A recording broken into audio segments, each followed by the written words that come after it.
This video is about a farm trailer I rehabbed into a utility trailer. Here's the day I picked it up from the farmer. Paid $400 for it. It was built locally. It was well used by the farm, but still in good condition, and had really good bones to it. Had fenders that came with it that aren't on at the moment because the mounts are rusted through. And had mobile home trailer tires and axles on it, which were in really bad shape when I first brought it home, so I knew they had to be replaced. It's got a real heavy steel frame, as you can see in these pictures now, that's torn down. And it's got that nice head rack on it. Yeah, I pretty much trashed my garage during the project. And there's the fenders that came with it. Sanded down and prepped already, so that's not quite in sequence with the rest of the pictures, but so here's the trailer itself. You can see that sturdy frame on it. You can see where I've already started fabrication and got the pieces that are going to hold the tailgate.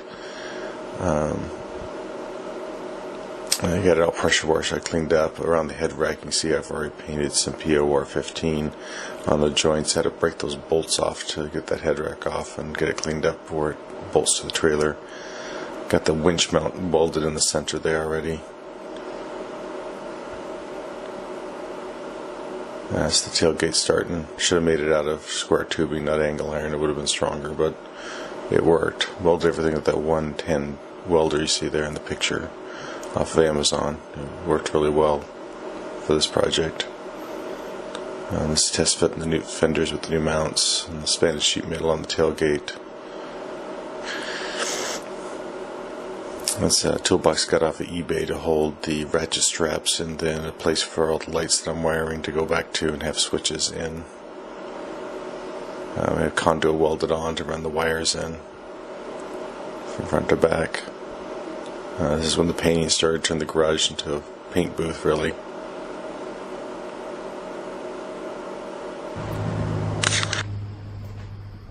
Got the fenders all painted. The tailgate's painted. Sprayed it with Rust-Oleum and thinned with acetone with a little bit of hardener in the paint, added to the paint. The head rack here is going to get POR 15 tomorrow. A couple of coats, and then top coated with Rust-Oleum. The farm implement formula is the one I'm using.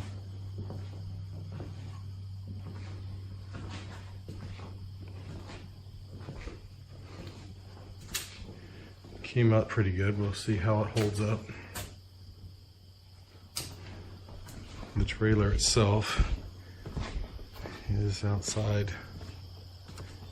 waiting for its turn. All the fabrication is finished on it, except for a few holes drilled for the wiring. This will be next weekend's project to paint it. Just finished the second coat of PR 15 on the tailgate of the trailer. I'm using it as a sealer primer coat because I'll be topping it with the Rust-Oleum farm implement paint later today. I use these small cans. I had got a quart-sized can of POR for the trailer itself, but I didn't want to open it for just the tailgate. So each one of those little cans did one coat, and there's 2 coats on this now. So that worked pretty good, other than the brush didn't quite fit in the can, so I had to keep tilting the can. But I think it's going to work well. It has the sealer primer coat. I've top coated POR before with Rust-Oleum, and it came out really well, so we'll see how this one comes out too. Alright, I've got the Rust-Oleum farm implement mixed up in the spray gun with acetone and enamel hardener. I got one coat on this already, put a really light coat on the first time. It's kind of the tack coat, and I'm about to spray the second coat. This one I'm going to put on a little heavier, see if I can get to flow a little more. It's been 24 hours. Everything's setting up really well. So these two are painted with the POR 15 and then top coated with Rust-Oleum farm implement, thinned with acetone and some hardener. These were primed with Rust-Oleum primer and then top coated the same way. Obviously these are dry much faster than the POR 15 base coated ones. But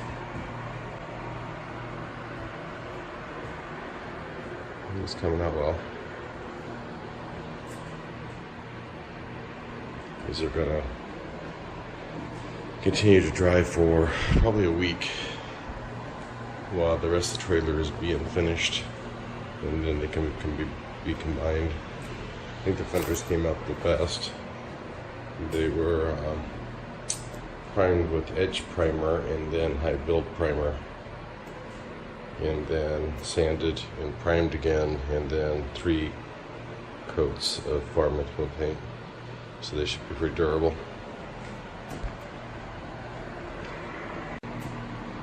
Getting set up to paint the trailer itself. It's going to get 2 coats of POR 15 and then 3 coats of the Rust-Oleum tractor implement paint, or farm implement paint. So it's been washed down with the metal prep and pressure washed and brought in the garage to dry.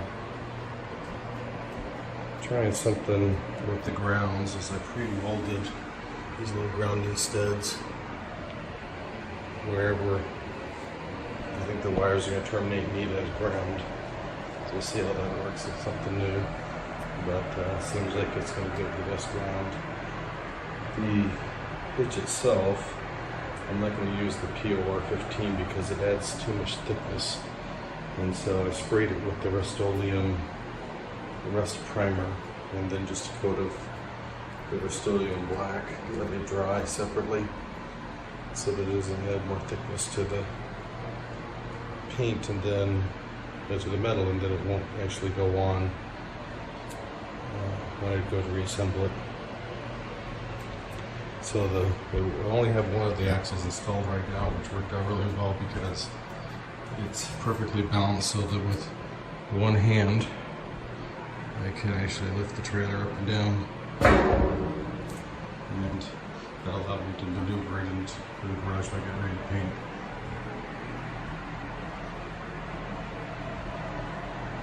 So I got to work this morning, but then when I get off work I'll get that all set up, and tomorrow morning I'll start the tedious process of the 5 coats that will go on here. The head rack has been in the garage drying since last weekend. It's perfect. I'm really happy with how it came out. Even the D-rings didn't stick. And so, continue on, see how this comes out. Alright, I turned the garage into a paint booth. I got everything protected. I got the trailer all prepped up on stands. Hosed out the garage. So I'm not going to paint until the morning. I'm going to get up early, so I'm going to start first thing after I have a cup of coffee. It should be all prepped, ready to go. The 2 coats of the POR 15 and then 3 coats of the farm implement paint. It's pretty sturdy up on these blocks. No real movement because I'm going to be crawling underneath this thing. I really don't want it falling on me. But I think it's going to be good. Alright, we'll see how it comes out. 2 coats of the POR 15 on the frame. I had to use the Rust-Oleum rust primer on the outside because I only bought 1 quart of the POR 15, and it looked like it wasn't going to make it all the way around for 2 coats, and I really wanted it in the most critical areas around the suspension where it splashes up underneath the frame and then where the deck boards contact the metal. I want to make sure they get 2 coats. So the outside rails, which are actually not that bad a shape, got 2 coats of the Rust-Oleum rust primer. So I'm going to let this sit, I think about an hour, because it's drying pretty fast, and then get the spray gun ready to top coat it with the 3 coats of Rust-Oleum farm implement paint. It's coming out pretty good though. It was a long process. I've been out here about 4 hours to get the 2 coats on.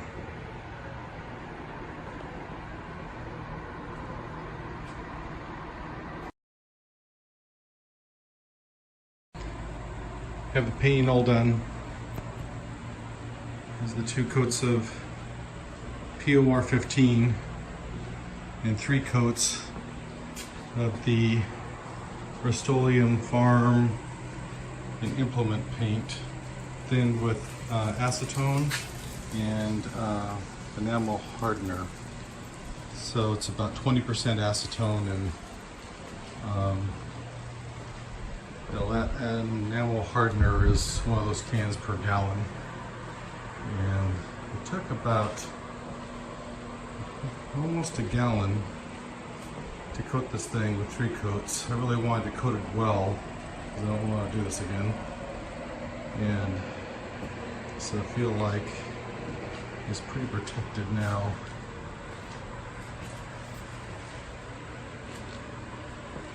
We used the famous Harbor Freight purple gun. I'd used their air gauge last time, but it wouldn't hold pressure, so I ordered that from Amazon for $5, and the inline filter was about the same. And sprayed it at 30 pounds, 30 psi. And it came out good. No mishaps. The hardest part is really painting at the bottom of this, because you're laying on the floor, shooting the gun upward at the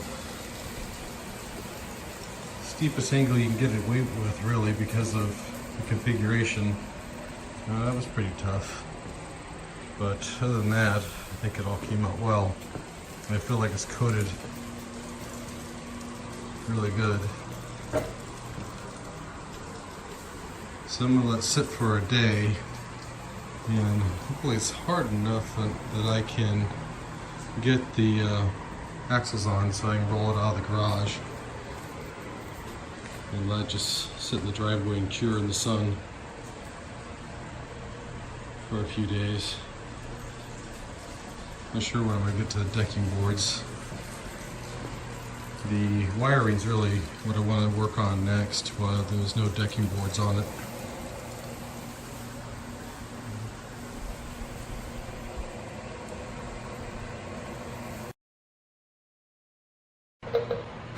So I started wiring the trailer.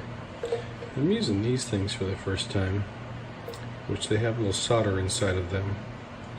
And so, see one right there. You heat that up and then the solder melts. Solder melts and the 2 pieces then are joined. I would then go ahead and put the heat shrink over the top of it. And And then I will put all this in some wiring loom, but you can see how the conduits is coming into play here is that I'll use a plastic wiring protector for all this part, but then most of it is going to be protected in that conduit. See if I can get a video on how this works here.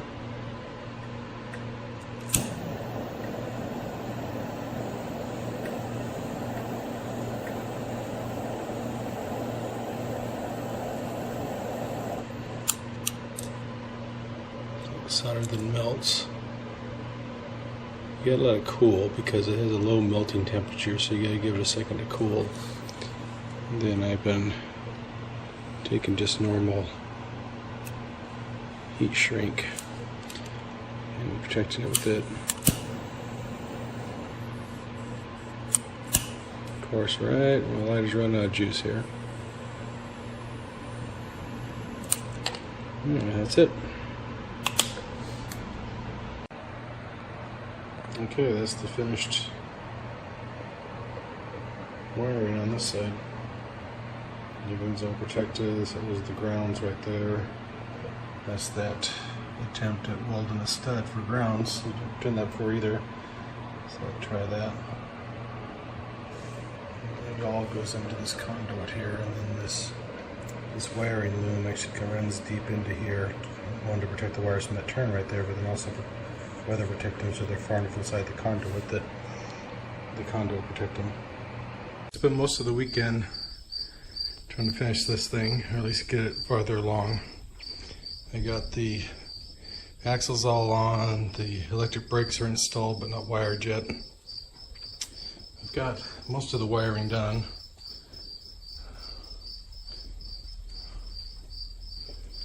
The paint's hardened up really nice and much quicker than the last time. That hardener as an additive makes a huge difference. So those are lights for the bed, and these are tied to the tail light, blinker, stop lights, clearance lights. There's some lights for the fenders, but I won't put those on till the sides are done, the rails. The winch is on. You can see how I wired the pigtail for the truck. Goes through there, through conduit, another section of conduit, and then follows that conduit back and turns and goes into that junction box, and all the lights tied to that junction box. And then up here is the wires that will eventually go inside that toolbox sitting on this rack, and that's what the switches will be for all the lights.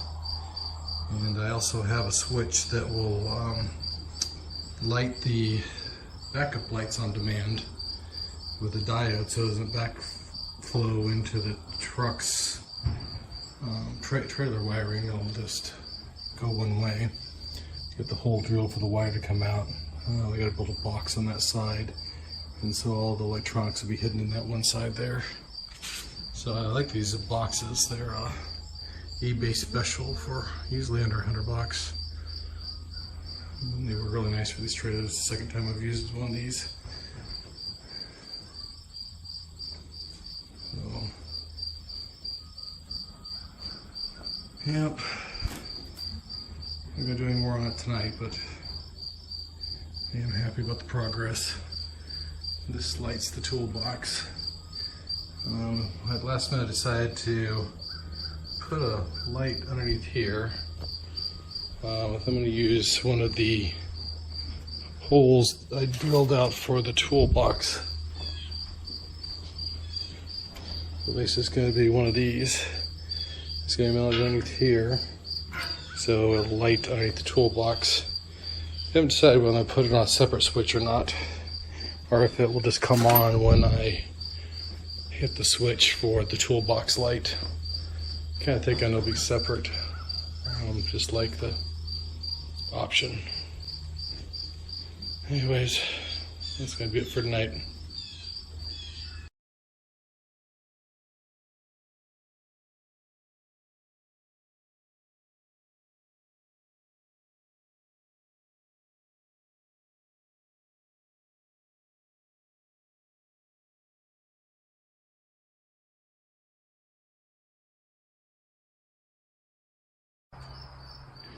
got the wiring finished, and I went ahead and made the side rails so they could dry. It's ground contact pressure treated lumber, and it was really wet when I picked it up, so I want to stain it when I finish. So we need it to dry out, so I'm going to assemble this, and then I had to put this board on here because I didn't know if those bolts were going to interfere with the toolbox going on. It doesn't look like it's going to. The wiring all tested. Little logo on there.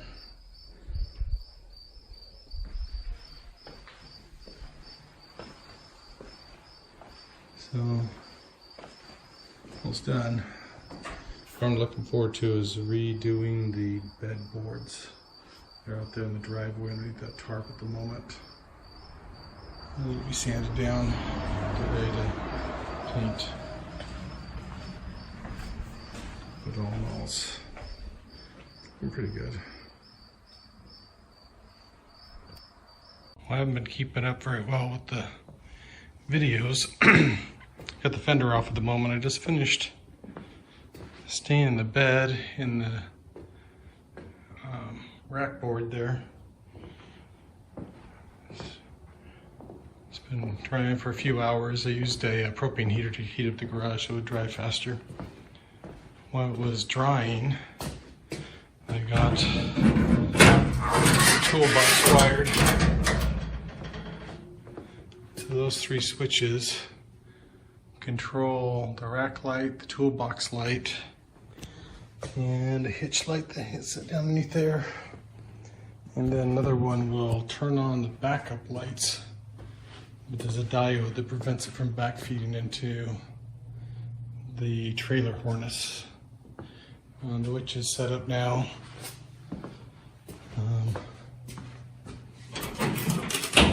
We're leaving this week on vacation, so it can sit here and dry for a few weeks. This cutaway's done, so you can pull that section of the side off.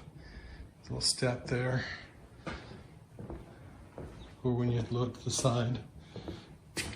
And the tailgate's still out in the lean-to. I haven't brought it in yet. Probably wait till I get back before I do that. But I think it's starting to look pretty good now that it's all done. That's the fender I took off because the side rails, yeah, the fenders have a cutoff for the side rails right there, so you can't really remove the side rail without removing the fender, which is why I made that one section that was removable so it didn't interfere with the fenders. And the reflector tape is in all the required locations now. So we'll see when we get back from Arizona how dry the side rails are.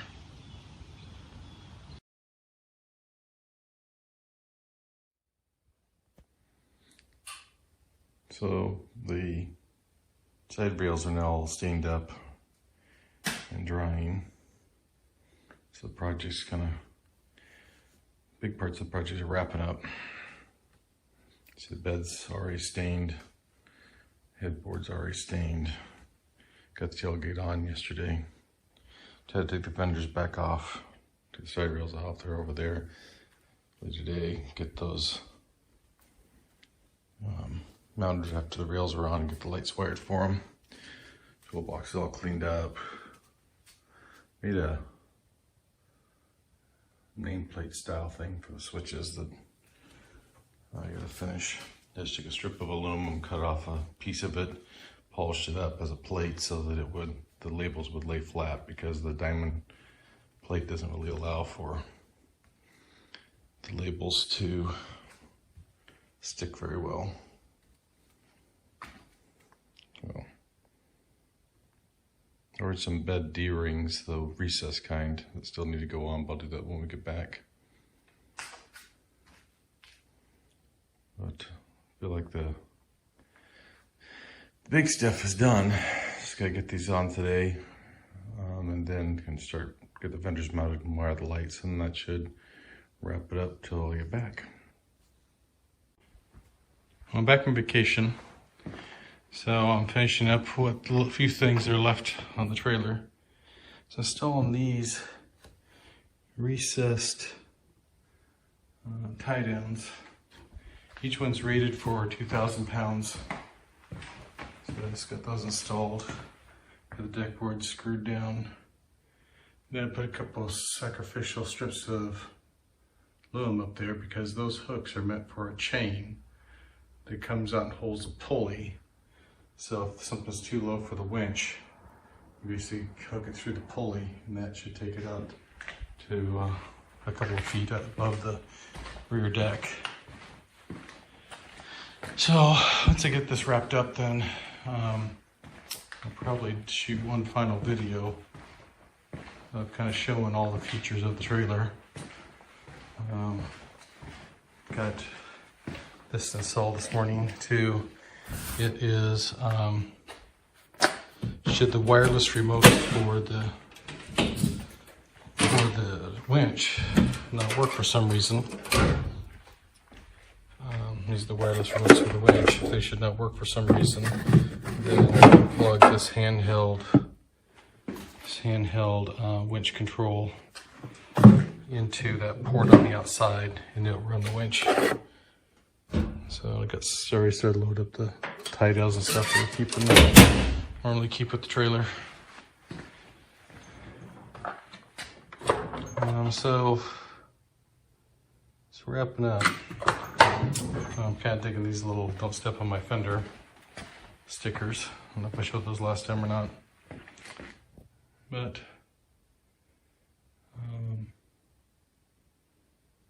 yeah, I think that it's basically wrapping up. I'm gonna clean it up. All the spare tires on. I just got a cheap $9 cover for it to protect it from the UV rays. Probably see the tire underneath from the back side there. And so it's just a vinyl thing that goes over it, since it's gonna be sitting outside once I'm done. Yeah, I think that maybe one more video was connected to the truck. Kind of going through all the features of it, and that will wrap up this project. All right, this should be the final video. Trailer's all done. We'll go through kind of a recap of all the work. So starting from the back, this ramp I added, welded those vertical supports, and then built a ramp for it. It wasn't here before. There was a little, I don't know, trough, if you want to call it, there at the bottom that I suppose a ramp went on at some point in its life. But they were gone by the time I purchased the trailer. It's nice to play maybe low, but it basically swings out of the way as needed. It's on hinges. Then you see the backup lights. The original trailer came with those horseshoe metal protectors around the tail lights, so I duplicated it for the reverse lights. Those are LED lights off Amazon that are wired two ways. They're wired to the backup wire from the trailer harness and come on when you put the tow vehicle in reverse, but they're also wired to a switch in the toolbox.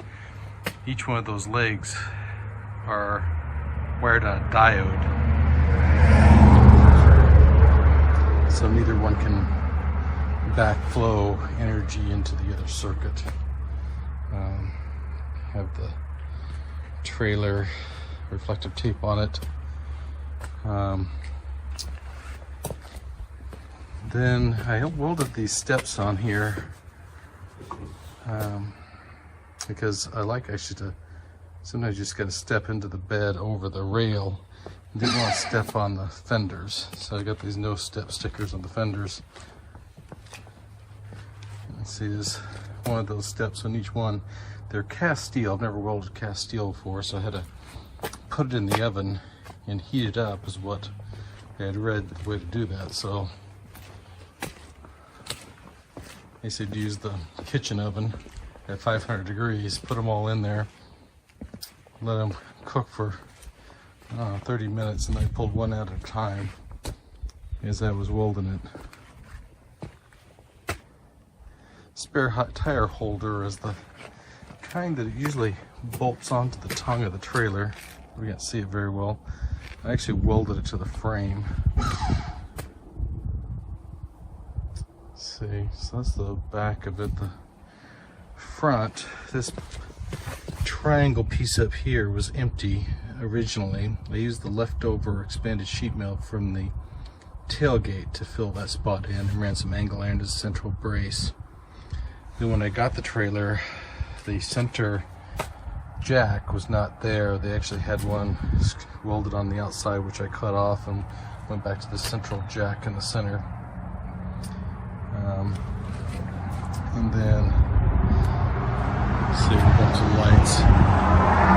So one thing about living in Vermont is that if you tow this thing in the wintertime in the snow, those tail lights in the back disappear because they're covered with a lot of road slush, ice, and snow.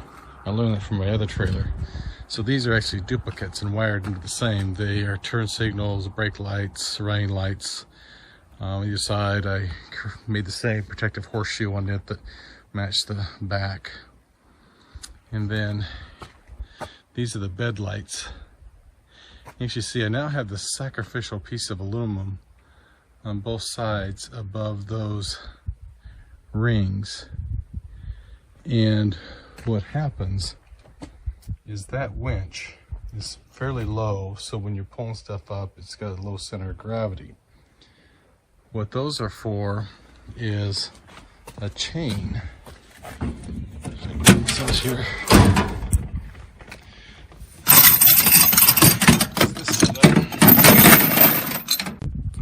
The video second set this up, but this chain clips on those two hooks, and then this winch pulley can come out, and you can run the winch cable up through the pulley and get a elevated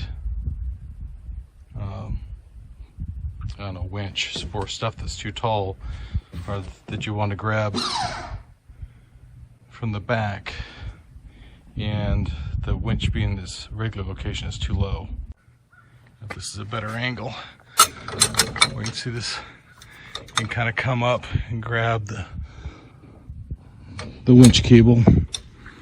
That makes sense. And then now you have a winch about just a tad shorter than the tailgate.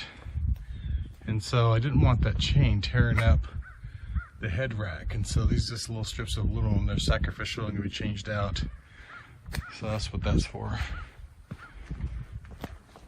Then down below, see the winch in that other light that lights up when you turn on the lights, and a toolbox for all the extra tools and ratchet straps and everything. And then all the lights are tied to this set of switches right here. See the backup lights, the bed light, and the front light. I did end up tying that toolbox light and this hitch light all into that switch that says front.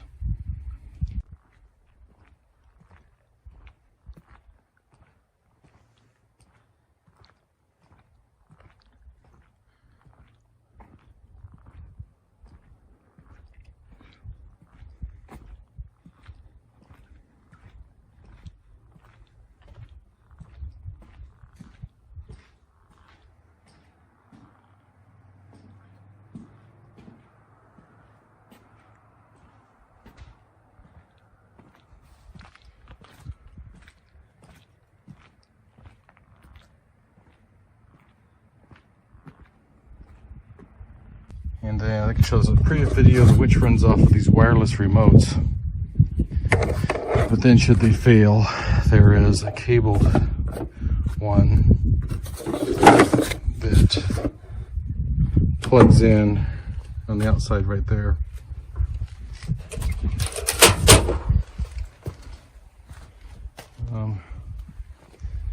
So that's it. So you think about buying one of the big box trailers for, I don't know, $1,800, depending on how big you get. And so I bought this for $400 from a local farmer. I have about $800 into it, so I mean about $1,200, I suppose, for something a lot sturdier. This right here, so I welded that bracket onto the frame when I had it all stripped down and made this strap. You can see that section lifts out. So the idea is, because there's no vertical support, or it's farther down there, I wanted one more right at the joint so that it was very sturdy. So you lift that out, nothing really moves. So that's why that's there. And then I got these, let me show this in the very last video, the 2,000 pound tie downs that flip up when you need them and go down flush when you don't.